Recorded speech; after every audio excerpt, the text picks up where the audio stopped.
They called it a harmless prank when they drove away and left me standing alone in a dusty Italian piazza. I thought I was just stranded in a dead zone without my passport. Then I saw the notification for a €40,000 guarantee signed in my name while I was trapped there. That is when I realized they did not choose this town by accident. They picked the one place where I could not scream while they stole my life. My name is Harper Caldwell. I am 34 years old and at Northwind Insight Group.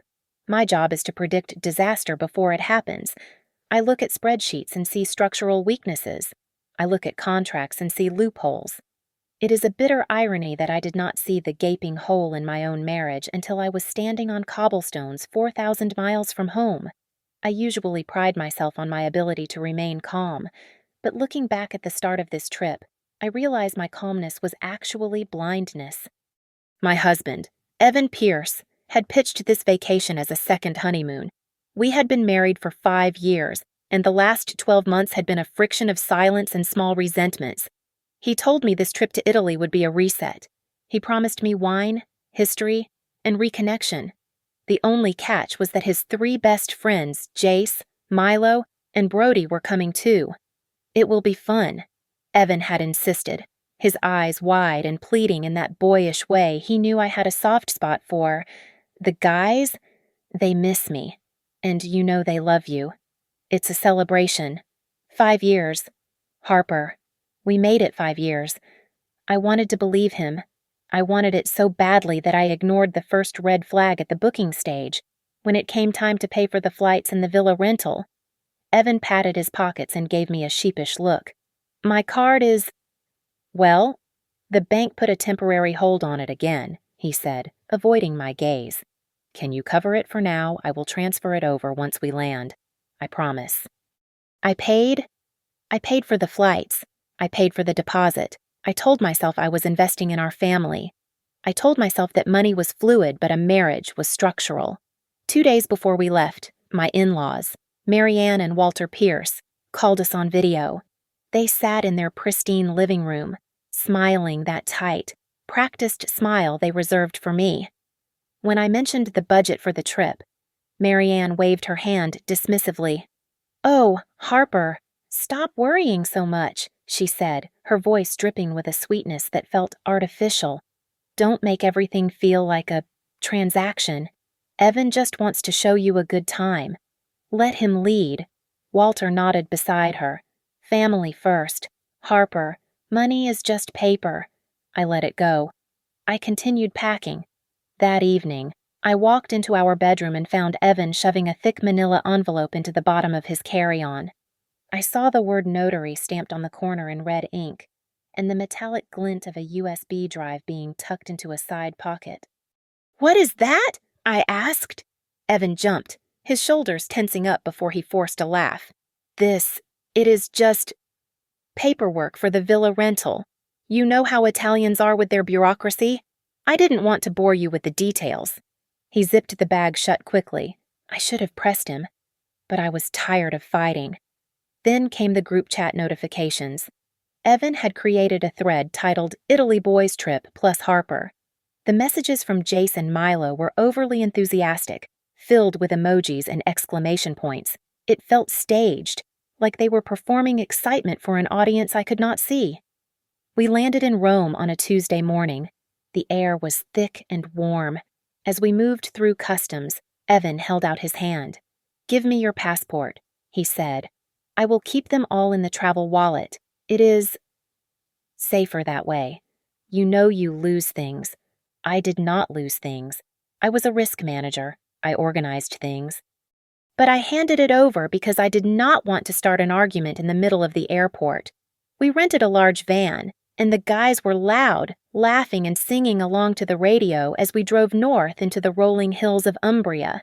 The plan was to head straight to our rental near Perugia. But halfway there, Evan checked the GPS and pulled off the highway. "Castellombra," he announced. "I read about this place. Best cured meats in the region. We are stopping for 15 minutes to grab supplies." The town was small, ancient, and eerily quiet. The stone buildings seemed to lean over the narrow streets, casting long shadows despite the afternoon sun. We parked near a small piazza. You guys go specifically to that shop on the corner, Evan said, pointing to a deli that looked closed. I need to check the tires. The pressure light came on. Go inside and grab a bottle of that local Sagrantino, Evan said, leaning across the passenger seat to open the door for me. We cannot block the road here. We will find a parking spot around the corner and circle back to pick you up in 5 minutes. He smiled, and for a second, it looked genuine. I stepped out of the van. The air was cooler here, biting against my skin. I looked back at Evan, Jace, and the others. They were not looking at the tires. They were looking at me. I walked toward the shop, my heels clicking on the stone. I did not know that was the last time I would see my husband, or that van, for many days. I spent perhaps 10 minutes inside, selecting a vintage that I thought would impress Jace and Brody. When I walked back out into the sunlight, the spot where the van had idled was empty. I waited. I checked my watch. 5 minutes turned into 15. The quaint silence of Castellombra began to feel heavy, like the pressure drop before a storm. I reached for my phone to call Evan. My battery, which I knew had been at nearly 80% when we left Rome, was suddenly glowing red at 12%.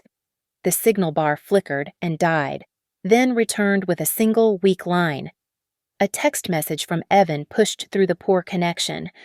"Relax, babe. It's a prank. We'll pick you up." I stared at the screen. My fingers flew across the keyboard, typing a furious response, but the message failed to send. I tried calling. It went straight to voicemail. I looked up and saw the shopkeeper watching me from the doorway. He was an older man wiping his hands on a rag. "Signora," he asked, hesitating. "Your friends. The van. They laugh. They drive away very fast."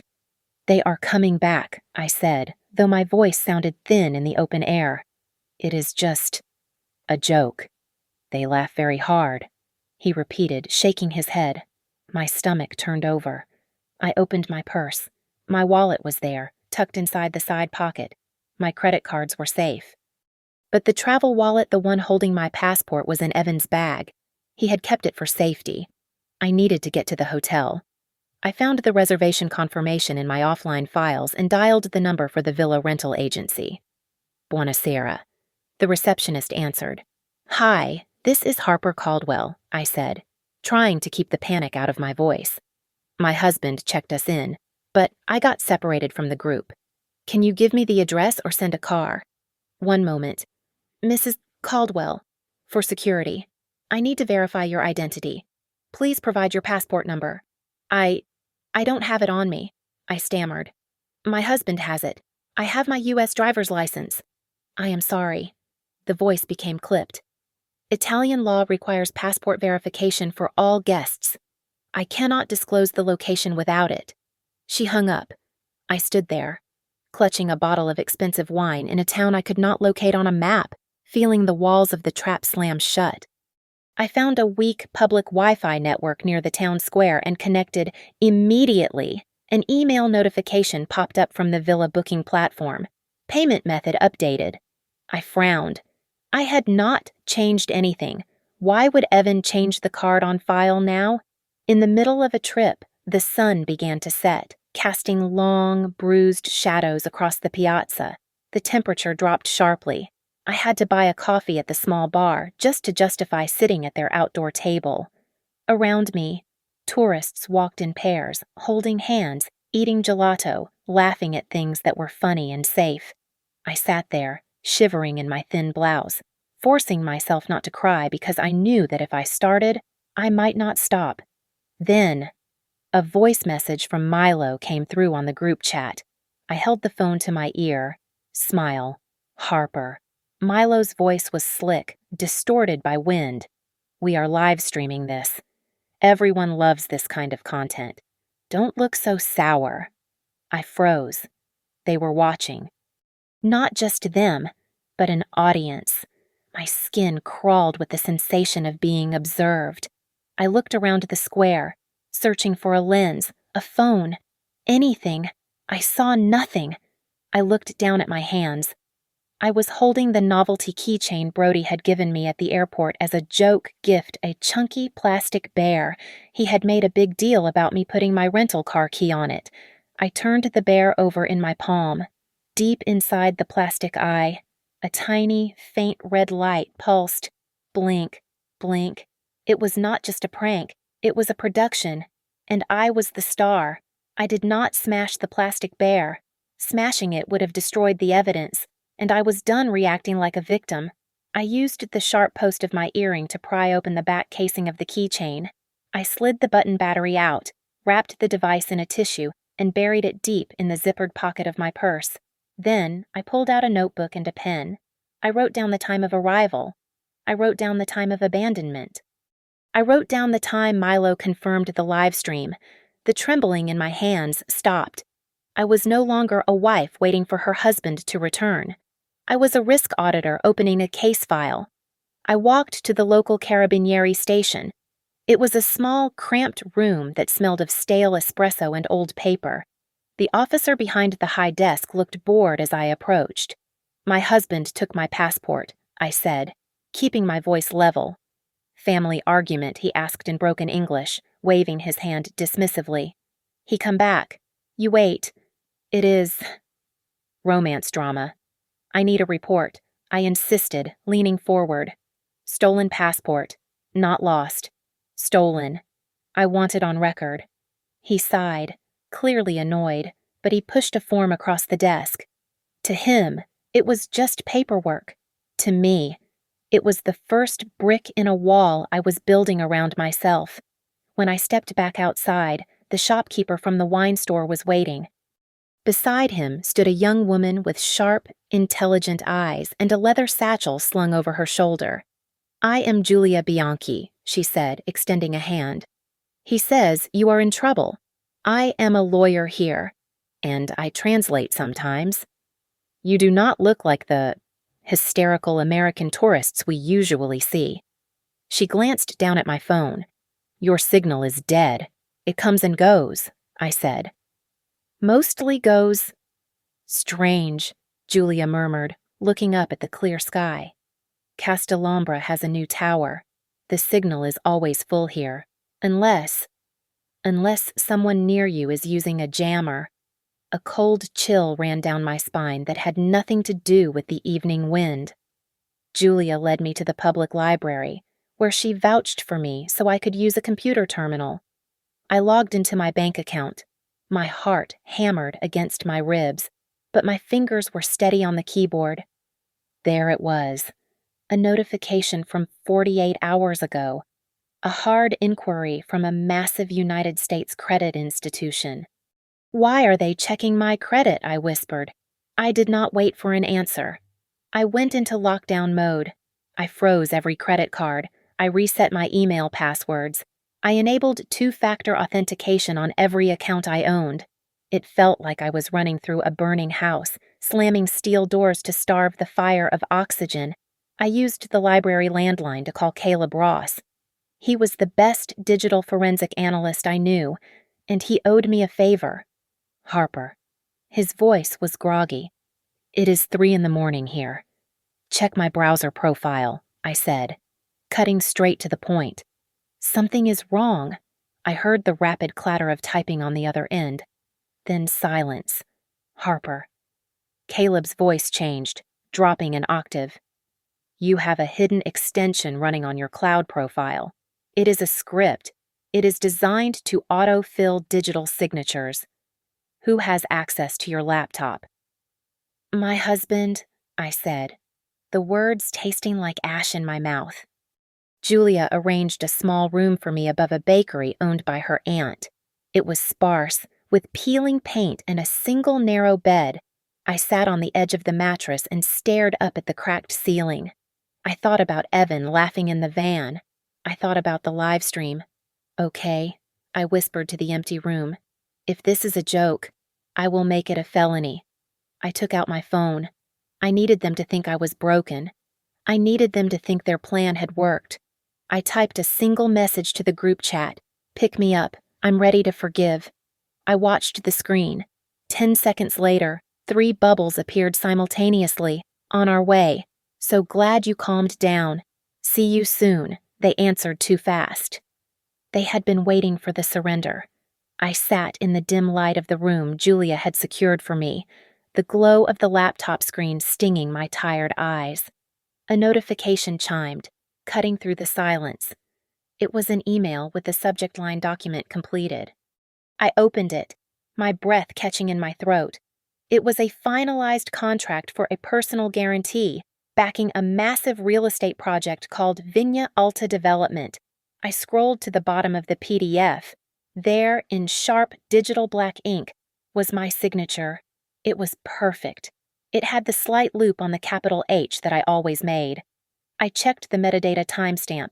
The document had been signed at 3 p.m. on the dot, exactly the moment I had been standing in that wine shop in Castellombra, staring at a shelf of Sagrantino while my husband drove away.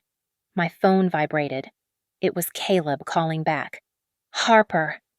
I found the source, Caleb said, his voice sounding tight and wired. The signature wasn't forged. I mean, not technically. It was generated from a valid session. How I asked. I have my phone. I have my laptop. Evan's iPad. Caleb replied. Your Google account was logged in there. He didn't need your password because the session was already open. He just authorized the extension to pull your saved signature file. I felt sick. I remembered Evan playing games on that iPad in bed, lying next to me while I read. He had been testing the access. I switched tabs to the joint bank account I rarely monitored closely because we used our personal accounts for daily expenses. I started filtering for international transfers. There were dozens of them. $500 here, $900 there. All of them were just below the threshold that would trigger an automatic fraud alert. The recipient was always the same Luna Sable Services SRL.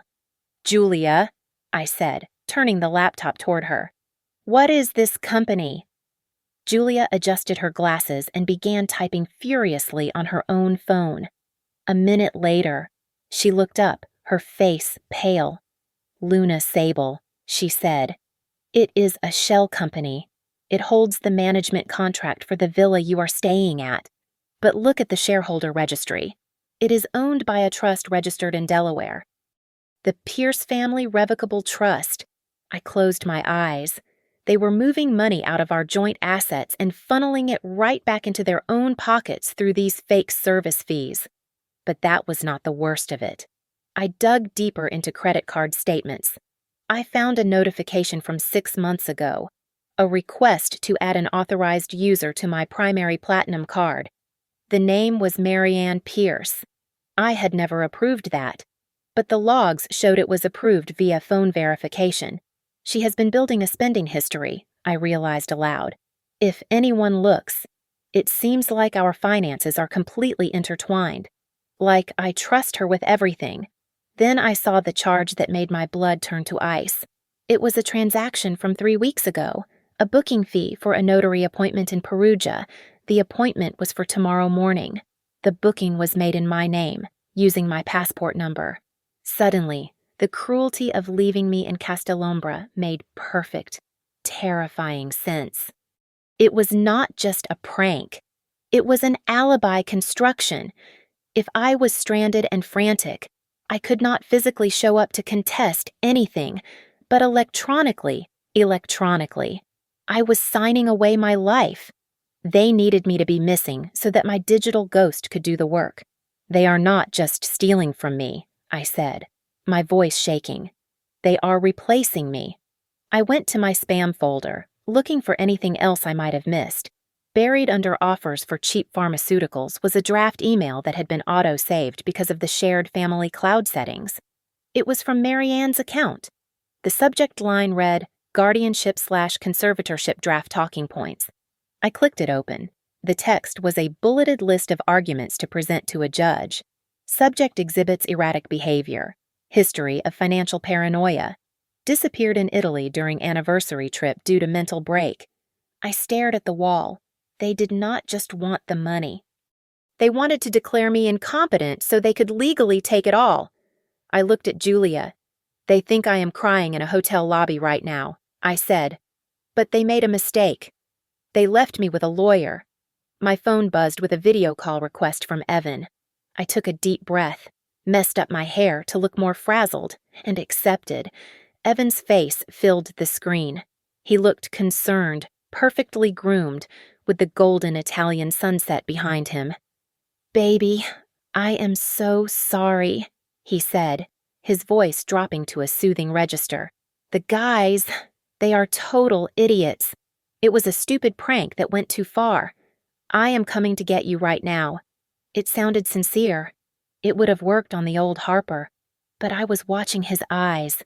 They were not looking at the camera lens. They were darting slightly to the left, scanning back and forth. He was reading lines. "I am scared. Evan," I whispered, forcing a tremble into my voice. "I am all alone here. I just want to come home to you." I know. He soothed. "The police here. They want my ID. I lied. Can you send me a picture of my passport page just so I can show them?" Evan blinked. He did not send the photo. He did not even acknowledge the request. He pivoted immediately. "Listen, babe, we can sort everything out. There is one small thing we need to handle tomorrow. Since we are here, I need you to sign a paper at a notary in Perugia. Just a formality for the taxes. Then we are good. We will go back to being us." The trap was so obvious it was insulting. He was holding my freedom hostage in exchange for a signature on that personal guarantee I had seen in the email. "I don't know," I said, rubbing my temple. "I will sign. But only if I can have a lawyer look at it first." Evan's expression shifted instantly. The warm husband vanished, replaced by a cold stranger. "Harper, do not be difficult," he snapped. "You know how sensitive your job is. If you make a scene here, if people think you are having a breakdown, Northwind might find out. You do not want them asking questions about your stability." As if on cue, a notification slid down from the top of my screen. It was an email from the Chief Compliance Officer at Northwind Insight Group. The subject line was "Urgent Mandatory Meeting." The preview text read, "We have received an anonymous whistleblower complaint regarding unauthorized client data leakage linked to your credentials." My stomach dropped. They were not just threatening me, they were actively burning my career to the ground to ensure I had nowhere left to turn but them. I ended the call with Evan, claiming my battery was dying. I called Caleb immediately. "Caleb, tell me you see it." I said. "I see it," Caleb replied, his voice grim. "There is a massive data packet being uploaded right now. The IP address is Italian. It is coming from a location near Lake Trasimeno. Harper. Someone is using your login to dump proprietary algorithms onto the public web. They are framing you for corporate espionage." I looked at Julia. She had been listening quietly, her arms crossed. "They want you desperate," Julia said. "They want you to sign that power of attorney just to make the pain stop.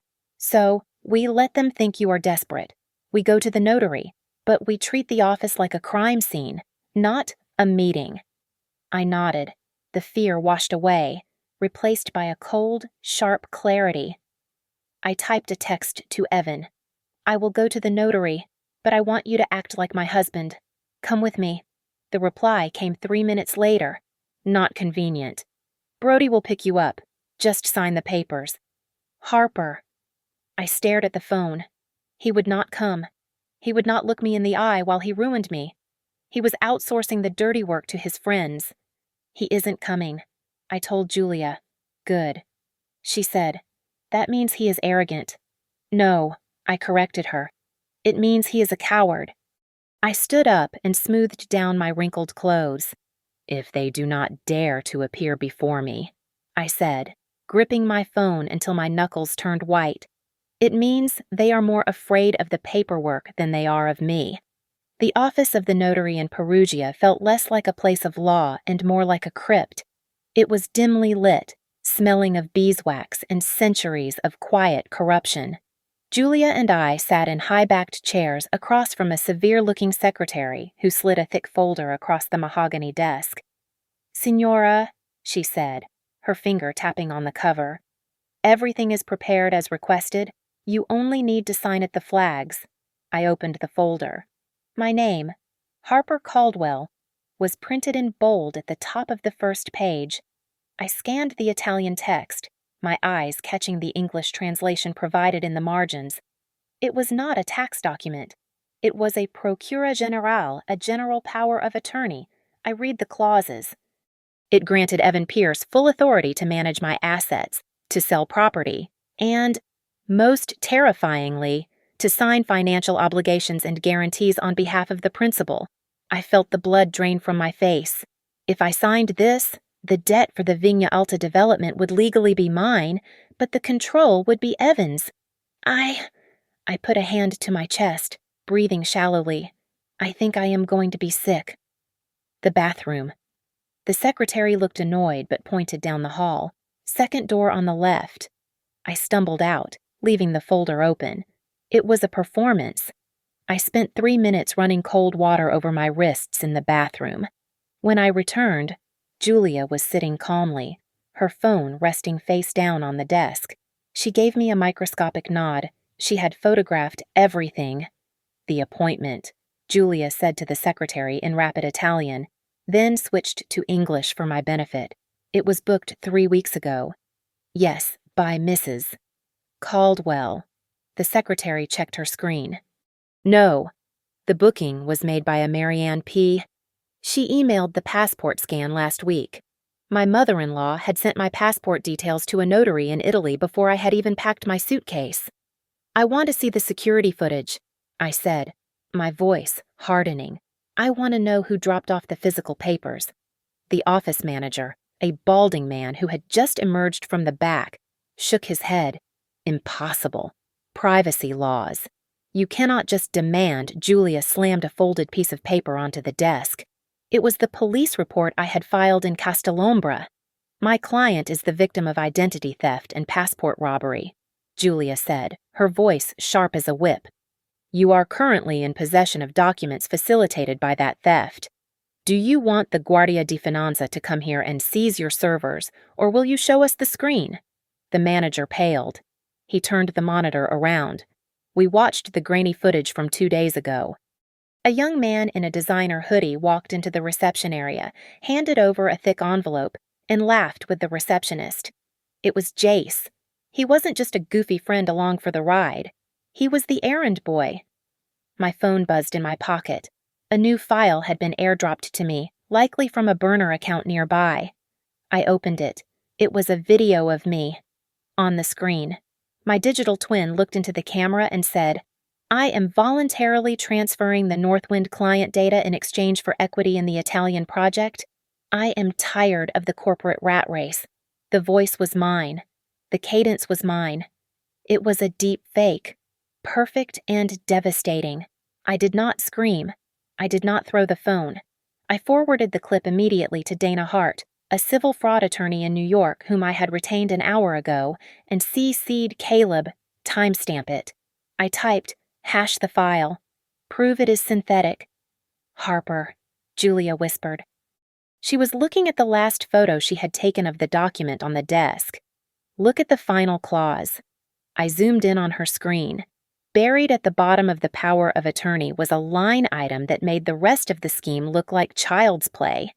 Life insurance beneficiary update requested. The designated primary beneficiary was not Evan.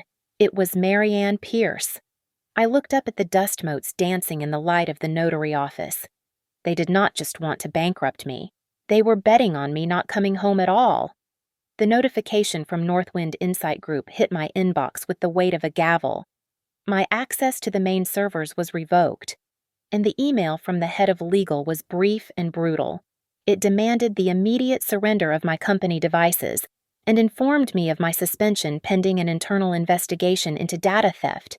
They thought I was a rogue employee selling secrets. I did not panic. I was a risk manager, and I knew how to manage a crisis when I was the target. I replied immediately. Copying the entire board of directors, I am formally requesting a forensic hold on all my activity logs. I typed, my fingers hitting the keys with precision. I demand an independent IT audit. Do not let internal IT wipe those logs. I needed Caleb to prove I was innocent before the corporate machine crushed me. I got him on an encrypted line. I have it, Harper, Caleb said, his voice crackling with intensity. I traced the session that leaked the data. It did not come from your bakery apartment. It routed through a VPN, but the exit node is static. It is physically located at the villa the Pierces are renting. It matches the IP address of Evan's iPad, so they are using my credentials from the house to frame me while I am stuck here, I said. Exactly, Caleb confirmed. It is clumsy, but effective if you disappear or if you seem mentally unstable. I hung up and opened the cached version of the Northwind vendor master file I had saved on my local drive. I searched for Luna Sable Services. My heart stopped. There it was, an approved vendor for consulting services. I pulled the invoice history. Every single month for the last 2 years, there was a payment for $9,900. It was just $100 shy of the threshold that required executive approval. The picture snapped into focus. Evan and his family were not just living off trust funds. They were siphoning money out of my company through vendor fraud. Luna Sable was the funnel. They were stealing from Northwind, washing the money through the Italian real estate project. And they needed my signature on that guarantee to legitimize the dirty capital entering the European banking system. I called Dana Hart, my lawyer in New York. She patched in a third voice agent Raina Cole from the Financial Crimes Enforcement Network. Mrs. Caldwell. Agent Cole's voice was dry and professional. Dana has briefed me. The structuring of those payments is textbook money laundering, but to move on a prominent family like the Pierces, we need more than circumstantial invoices. We need an admission. We need one of them to say that the money is illicit. I looked at Julia. She was pacing the small room, smoking a cigarette out the window. In Italy. The Guardia di Finanza handles this, Julia said, blowing smoke into the night air. They are militarized police for financial crimes. If we give them the American evidence, they will be very interested in the villa. I can get the admission, I said to the speakerphone.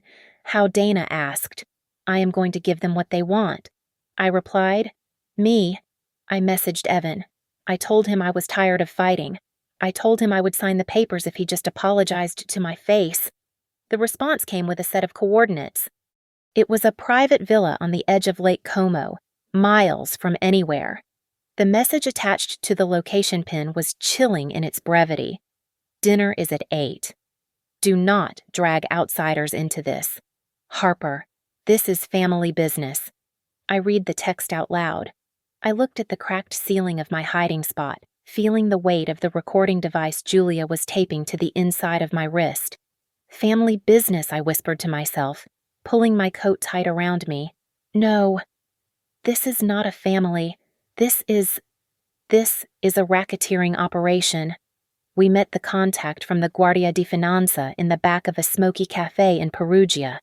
He was a stern man named Officer Moretti, introduced to us through Dana's secure channels in Washington. He did not smile. He did not order coffee. He simply looked at the file Julia placed on the table. We do not intervene in domestic disputes, Moretti said, his voice low. This is not domestic, I corrected him, leaning in. This is international wire fraud. I can give you the names, the shell companies, and the flow of funds. I just need you to be listening when they admit to it. Moretti tapped the table twice. It was a go. Back in the States. Dana was moving with the speed of a guillotine.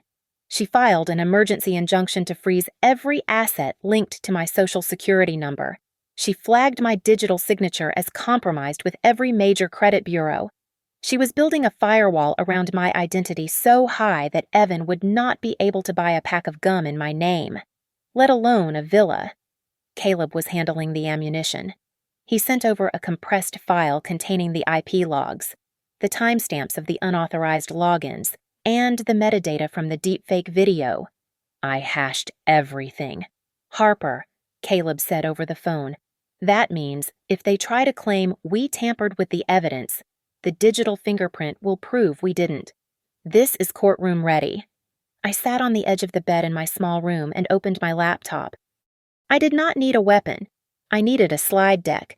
I created a presentation with exactly 3 slides. Slide 1, forgery.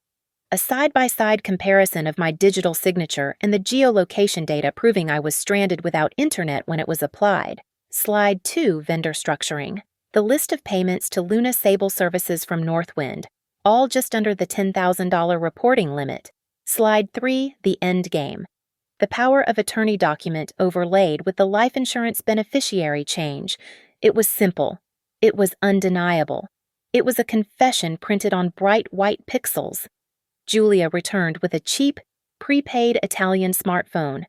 "Leave your real phone here," she instructed. "If they are tracking you, let them think you are still crying in the room. This one is clean." She taught me 3 phrases in Italian. Aiuto, help, fermati, stop, and registrazione, recording. I repeated them until my accent was passable. I needed to know enough not to be blind. I sent the text to Evan from the burner phone, masking the number. "I will come. I will sign. I just want to hear you say the truth once. Just between us." His reply came instantly. He was eager to close the deal. "Just sign the paper, Harper, and everything will be smooth. I promise." It was exactly what I needed. He had just confirmed that the signature was the condition for my release. Then, a notification pinged on my laptop. It was a forward from Dana, my mother-in-law. Marianne had just filed a petition in New York Family Court. Emergency guardianship petition. Reason respondent exhibits acute financial paranoia and mental instability. I stared at the screen. They were trying to have me committed. They were painting me as the crazy wife who ran away to Italy and lost her mind, requiring the steady hand of the Pierce family to take control of her assets. "Okay," I said, my voice steady. "Let's go to dinner." I took a small, high-fidelity voice recorder and slipped it inside the lining of my wide leather bracelet. I tested the clasp. It was invisible. Julia dressed in a sharp black suit, pulling her hair back. Tonight. She was not my lawyer. She was my assistant. We agreed on a signal. If I touched my necklace. She calls the police. If I dropped my purse. We run. As we walked out the door, my old phone buzzed one last time on the bed. I glanced at the screen. It was an automated email from the villa management system where the party was being held. Pre-authorization €40,000 entertainment services requested. It was the same pattern, the same vampire greed. They were charging me €40,000 to host my own destruction. I turned off the light. I was ready to entertain them. The villa sat on the edge of the dark water like a lit stage, its floor-to-ceiling windows revealing a scene of grotesque normalcy. I walked through the heavy wooden doors, and the sound of clinking crystal and laughter hit me like a physical blow. They were all there. Evan, holding a tumbler of scotch, Walter and Marianne, lounging on a white leather sofa, Jace, Milo, and Brody, looking relaxed and clean, as if Castellombra had never happened, as if they had not left me to rot in a medieval alleyway. When they saw me, the conversation did not stop. It merely shifted. The air in the room thickened, becoming sweet and poisonous. Marianne was the first to move. She drifted toward me in a silk caftan, her arms open. She pulled me into an embrace that felt less like a greeting and more like a restraint. "Good girl," she whispered into my ear, her breath smelling of expensive mints. "I knew you would be reasonable. Just sign the papers. Harper, then you get to stay in the family." She pulled back, smoothing my hair with a terrifying maternal possessiveness. I did not flinch. I kept my left arm loose at my side, ensuring the microphone taped inside my bracelet was unobstructed. Evan approached next. He looked tired, his eyes rimmed with red, but he forced a tight smile. He held out a document on a clipboard, offering me a gold pen. "It is just a confirmation for the event costs," he said, his voice too loud. Standard liability waiver. We just need to clear the vendor payments so we can enjoy dinner. I took the clipboard. I did not sign. I began to read. This grants retroactive approval for all transactions made by Luna Sable Services. I said, looking up at him, and it waives my right to contest any future debt allocation. Harper, stop reading and just sign it. Evan snapped, the mask slipping. He stepped closer, invading my personal space. This isn't about love. Harper, this is about survival. I tapped the bracelet against my hip, a subtle movement to ensure the recorder caught the frequency. Survival, I asked, keeping my voice clear and projecting toward Walter on the sofa. Is that what we are calling it? You are asking me to use my name to guarantee a loan for a shell company.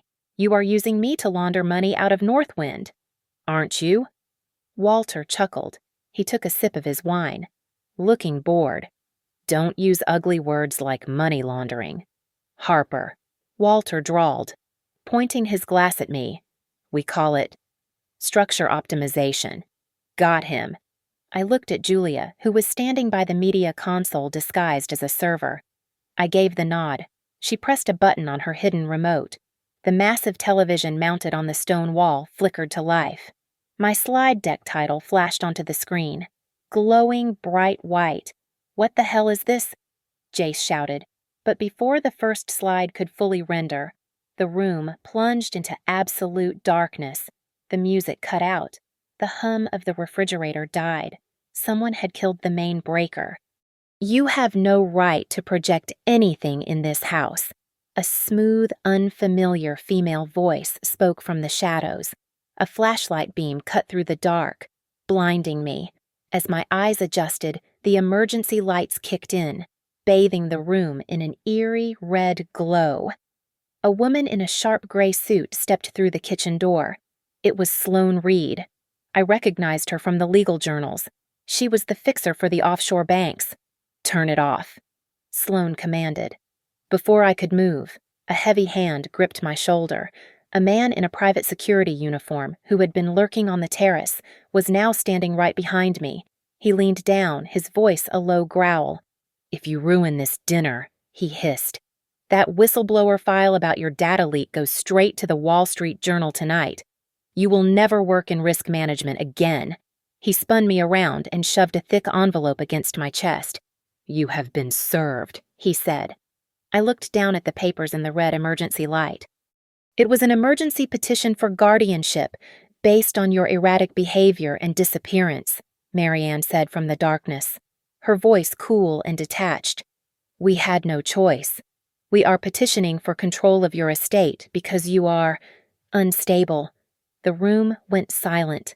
They waited for me to break. They waited for the tears, the screaming, the collapse. Instead, I felt a bubble of laughter rise in my throat. It started low and soft, then broke free, echoing off the glass walls. I laughed until I saw Evan flinch. Why are you laughing? Evan whispered, looking genuinely unsettled. You are done, Harper. I looked at him, then at Marianne, then at the lawyer. You just served me with a legal petition, I said, my voice cutting through the gloom. That means this is no longer a private family dispute. It is a court matter. I held up the envelope like a trophy. Great, I said, my smile vanishing as my eyes went cold. So now everything I say tonight will become public record. I reached into my bag and pulled out the high-capacity power bank Julia had smuggled in. I plugged the HDMI receiver directly into it, bypassing the villa's dead circuit. The massive screen on the wall flared back to life, blindingly bright against the dim red emergency lighting. Slide 1 appeared. It was a map of Castellombra with a timestamp of 3:15 in the afternoon, overlaying the digital metadata of the signature on the guarantee document. You said I signed this voluntarily, I said, my voice steady. But the metadata proves the signature was generated while I was standing in a dead zone without internet access. That is fraud. I clicked the remote. Slide 2 appeared. It was a spider web of financial transactions. And this? I continued. pointing to the screen, is where the money goes. Northwind Insight Group pays invoices of $9,900 to Luna Sable Services. Luna Sable transfers those funds immediately to the Pierce Family Trust. You kept it under the $10,000 reporting limit. In the eyes of the law, Walter, that is called structuring, and it is a federal crime. Walter stood up, his face purple. Turn that off! I pressed play on the audio file I had recorded just moments ago. Walter's voice boomed through the high-end speakers. Don't say money laundering. Say structure optimization. Then Evan's voice followed, panicked and clear. This isn't about love, Harper. This is about survival. Sloane Reed lunged toward the television, her composure shattering. You have no right before she could touch the screen. The double doors of the villa crashed open. A dozen uniformed officers from the Guardia di Finanza swarmed the room, their boots heavy on the marble floor. Guardia di Finanza, an officer shouted, Nessuno si muova. They moved with precision. Officers began seizing phones, laptops, and the iPad Evan was holding. My burner phone buzzed with a text from Dana Hart in New York. Agent Cole has confirmed the preservation order. The U.S. servers are locked down. We have them. I looked at Marianne. She was trembling, clutching her pearls as an officer asked for her identification. You made one mistake, I said, walking closer to her. You thought choosing Castellombra was a funny inside joke because that is where you bankrupted a small American export company 20 years ago. That company belonged to my uncle. My father warned me that rich people act like locusts, but I never thought I married into the swarm until I saw the name of this town. Marianne paled. The history she thought was buried was the very thing that had sharpened my instincts. The officer in charge approached with a plastic bag for evidence. I handed him the recording device from my wrist. What about the guardianship? Evan stammered, looking between me and the police. She is unstable. That petition is dead, I said. Dana just filed a counter motion with the evidence of the deepfake video you sent me. It is now Exhibit A in a criminal extortion case. Evan's knees gave out. He slumped onto the white sofa, weeping. Harper, please. He choked out. I just followed them. I didn't want to lose the money. I had to. I looked down at him. I felt nothing. No love, no hate, just the indifference one feels for a stranger. You were not dragged. Evan, I said, you walked. I pulled a blue folder from my bag, the only document I had actually signed that day, and tossed it onto his lap. Divorce papers, I said, contested. On the grounds of fraud and cruelty. I turned to the head waiter, who was watching in terror near the kitchen. Sir, I said gently, submit your wage bill directly to the Pierce Trust lawyers. They are legally obligated to pay you, but that €40,000 entertainment charge, cancel it. No one signed for that. I walked out of the villa, leaving the chaos behind me. The next morning, I stood in the small piazza of Castellombra. The sun was rising, casting a warm, golden light over the cobblestones. The police had retrieved my passport from Jace's bag and returned it to me. I held the small blue book in my hand, feeling its weight. I looked at the spot where the van had driven away, leaving me alone. I took a deep breath of the crisp Italian air. I was left in Italy.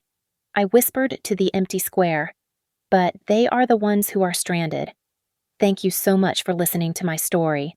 Please drop a comment below and let me know where you are tuning in from. I would love to hear your thoughts on how I handled Evan and his family. Do not forget to subscribe to Victoria Revenge Stories, hit that like button, and smash the hype button so more people can hear the truth.